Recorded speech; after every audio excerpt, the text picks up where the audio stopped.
राजकीय पक्ष के जो सांसद हैं, मेंबर ऑफ पार्लियामेंट, वो बहस कर रहे हैं संसद में, कानून नहीं लागू कर रहे। उनमें से एक एमपी है, उसको मैंने ईमेल किया, उसका नाम है फ्रैंक पॉलन। मैंने उसको एक ईमेल किया और पूछा कि आपके देश की संसद में 20 साल से बहस होती है, आप वैट क्यों नहीं लाते? और WTO की भी कंडीशन है, फिर भी आप वैट नहीं लाते हैं, इसका कारण क्या है? फ्रैंक पॉलन ने कहा कि हमारे देश में अगर हम वैट लाएंगे तो हमारी आर्थिक व्यवस्था टूट जाएगी, इसके लिए हम वैट नहीं लाते। मैंने उसको पूछा आपकी आर्थिक व्यवस्था कैसे टूट जाएगी? वो कहता है कि हमारा देश अमेरिका कैसा देश है, हमारे यहाँ कोई वस्तु जब बनती है किसी कारखाने में और ग्राहक के हाथ में जब पहुंचती है तो कम से कम 3-4 बार वो अलग अलग लोगों के पास से गुजरती है। वो स्टॉकिस्ट हो सकता है, डिस्ट्रीब्यूटर हो सकता है, एरिया रिटेलर हो सकता है, रिटेलर हो सकता है। और वैल्यू एडेड टैक्स की डेफिनेशन है कि कोई वस्तु जितनी बार बिके, जितनी बार उसमें वैल्यू एडिशन हो, जितनी बार उसमें मूल्य का बढ़ना हो, उतनी बार उस पर टैक्स लगे। तो वो कहते हैं कि अमेरिका में माल बनाने से माल बिकने तक 3-4 चरण में वस्तु घूमती है।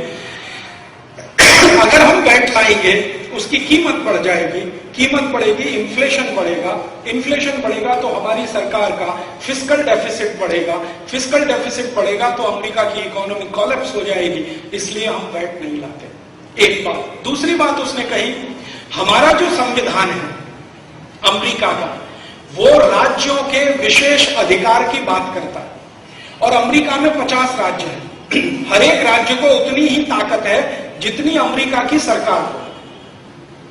ये जो यूनाइटेड स्टेट्स ऑफ अमेरिका है, ये अमेरिका की केंद्र सरकार है और अमेरिका में 50 राज्यों की राज्य सरकार है। केंद्र सरकार राज्य सरकार के अधिकार बराबर है। केंद्र को कुछ टैक्स लेने का अधिकार है तो राज्य को भी विशेष टैक्स लेने का अधिकार है। और अमेरिका के संविधान में बिक्री कर, सेल्स टैक्स, राज्य के विशेष टैक्स के अधिकार कानून में आता है और वैट लाने से वो सेल्स टैक्स हटाना पड़ता है, राज्यों के अधिकार खत्म होते हैं। इसलिए वो कहते हैं हम हमारे संविधान का उल्लंघन नहीं कर सकते, इसलिए वैट नहीं लाते।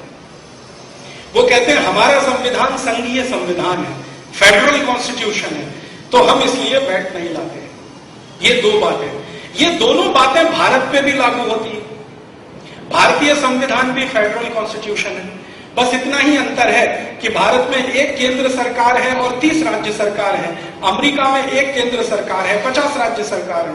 नंबर का फर्क है, दोनों ही जगह राज्यों को विशेष अधिकार है और भारतीय संविधान में भी बिक्री कर का विशेष अधिकार राज्य को है, लेकिन हमारी सरकार उसका उल्लंघन करके वैट ला सकती है। अमेरिका की सरकार कहती है हम संविधान का उल्लंघन नहीं कर सकते। फिर मैंने फ्रैंक पॉलन को पूछा, अगर आपके संविधान का आप उल्लंघन नहीं कर सकते तो WTO की शर्त का उल्लंघन कैसे कर सकते हैं? तब उसने मुझे बताया कि हमने WTO को साइन करने के पहले हमारे संविधान में एक संशोधन किया है और वो संशोधन ये है कि जब भी अमेरिका का संविधान और दुनिया का कोई भी समझौता एक दूसरे के विपरीत होंगे, हमेशा तब अमेरिका का संविधान ही लागू होगा, समझौते की कोई ताकत नहीं होगी। Always American constitution will prevail. कोई इंटरनेशनल ट्रीटी और अमेरिकन कॉन्स्टिट्यूशन का झगड़ा होगा, then always American constitution will prevail. Frank Pallone ने मुझे ये कहा, यही बात मैंने भारत के 2 मंत्रियों को कही और वो दोनों पूर्व प्रधानमंत्री हैं कि आपको इतनी अकल नहीं थी WTO साइन करने के पहले। अमेरिका के लोगों को ये अकल है कि संविधान संशोधन कर लिया और संशोधन ऐसा किया कि अंतर्राष्ट्रीय संधि और अमेरिका का संविधान में झगड़ा है तो संविधान अमेरिका का महत्वपूर्ण है, संधि का कोई महत्व नहीं है। ये भारत में भी अगर हम करते तो हमारे ऊपर ये वैट लागू नहीं होता। तो जिस व्यक्ति को मैंने भारत जी ये कही थी, वो व्यक्ति मुझको बोला अंग्रेजी भाषा में, वो भारत का एक्स प्राइम मिनिस्टर है। वो कहता बेगर्स हैव नो चॉइस।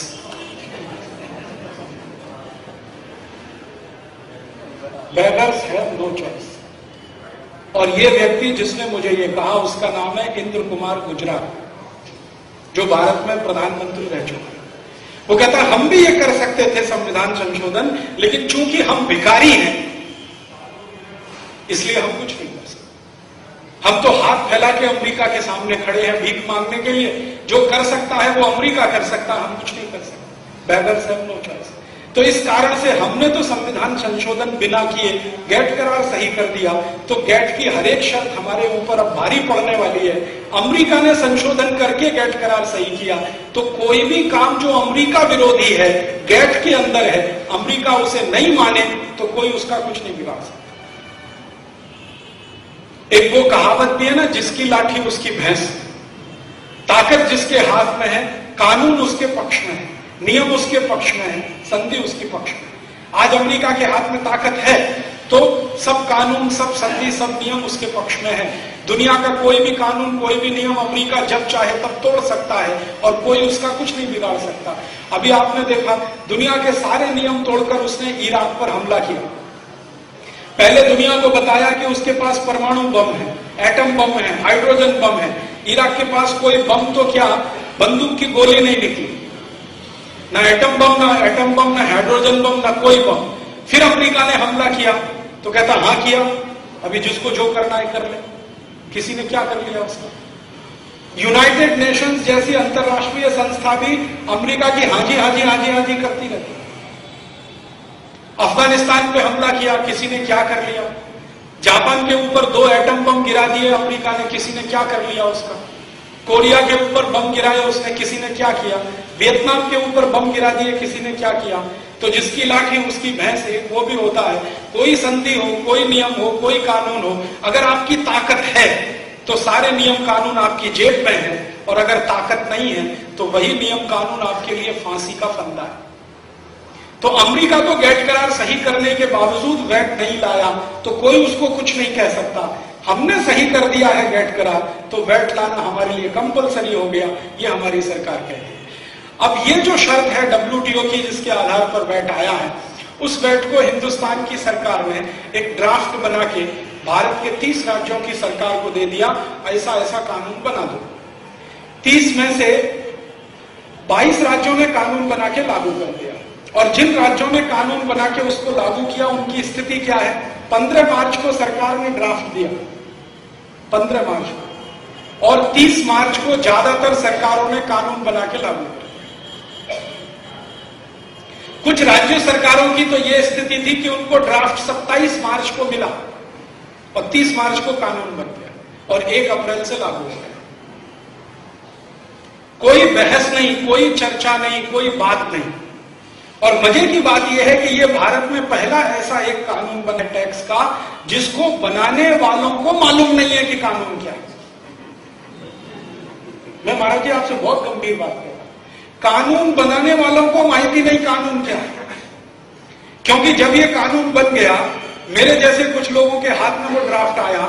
एक बार कर्नाटक राज्य सरकार के वित्त मंत्री को मैंने वो कानून की फोटोकॉपी और मेरे एक चिट्ठी के साथ भेजा, आपने ये पढ़ लिया, इसमें क्या क्या लिखा है आपको अंदाजा है? तो वहां का वित्त मंत्री सिद्धरामैया बोलता नहीं, अभी पढ़ने की फुर्सत नहीं मिली है, कानून बन गया, पढ़ने की फुर्सत नहीं मिली। किसने पढ़ लिया? अधिकारियों ने पढ़ लिया। अधिकारियों को जनता से क्या लेना देना है? अधिकारियों की जनता के प्रति कोई जवाबदेही नहीं है, उनकी जवाबदेही मंत्रियों के प्रति है, मंत्रियों की जवाबदेही जनता के प्रति है। उन्होंने नहीं पढ़ा है और कानून बन गया। कई राज्यों में मंत्रियों ने यह कहा कि हमको पढ़ने का टाइम ही नहीं मिला, क्योंकि एक दिन पहले कानून बना, अगले दिन लागू हो गया। हम उसमें कोई बहस नहीं कर सके, सुझाव नहीं दे सके। ऐसी स्थिति में इस देश में आए तो परिणाम क्या हुआ है? अधिकांश लोगों को माहिती नहीं है वैट क्या है।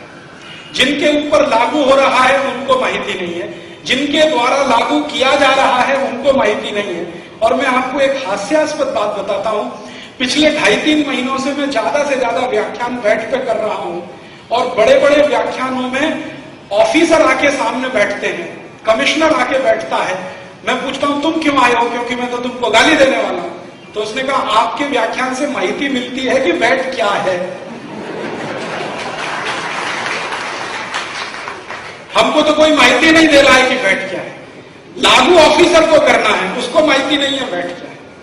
वो कहता है अभी सरकार हमारा एक वर्कशॉप करने वाली है, फिर दूसरा वर्कशॉप होगा, फिर तीसरा वर्कशॉप होगा, धीरे धीरे माहिती मिलेगी, फिर हम लागू करेंगे।